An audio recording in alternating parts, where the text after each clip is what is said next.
Hello, my name is Becky Wenger, and this video presentation is about the impact that humans have on the wildlife in the national parks in America. I wanted to know the ways that humans and wildlife interact and how we can minimize any damage caused by this. In the United States, there are officially 63 national parks, but there are an additional 400 national park sites. These include battlefields, parkways, scenic trails, and lake shores, to name a few. These parks are scattered across the country, and they are extremely diverse in landscape and the animals that live there. There's a huge variety in the wildlife that call these places their homes. Some of the most well-known parks include Yellowstone, Acadia, Grand Canyon, and Glacier, just to name a few. Wildlife in these parks range from very large mammals to very small mammals, and birds, insects, and reptiles.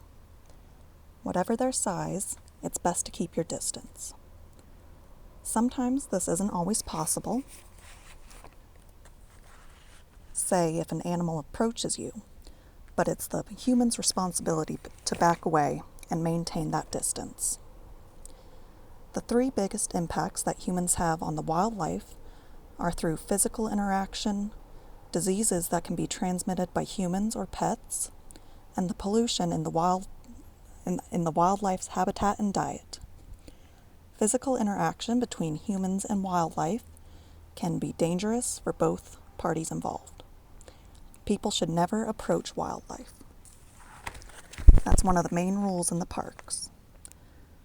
A danger of humans touching the wildlife is that they could be rejected by their parents if they're young, and this leaves them vulnerable. And animals trying to escape humans may get themselves into dangerous situations if near roadways. If people have pets in the park, it is mandatory that they are always on a leash. The leashes can only do so much, though. If a pet is sick, they can transmit diseases to the wildlife. One major disease is heartworm.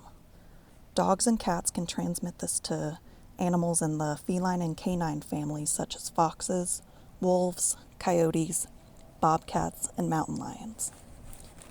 It's also possible for humans to give the flu to black-footed ferrets.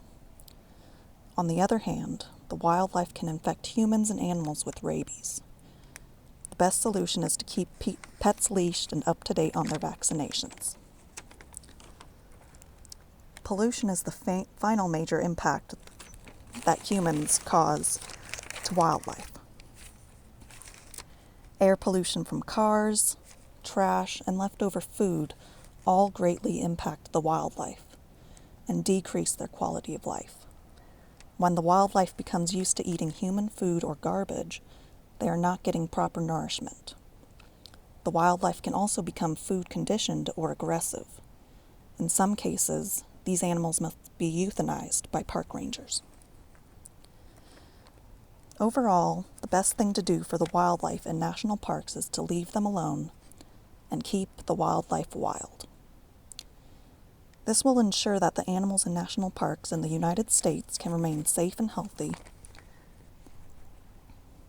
So when visiting a national park, follow the rules. The main ones are leave no trace, don't feed or approach the wildlife, and keep pets leashed. Thank you. Have a great day.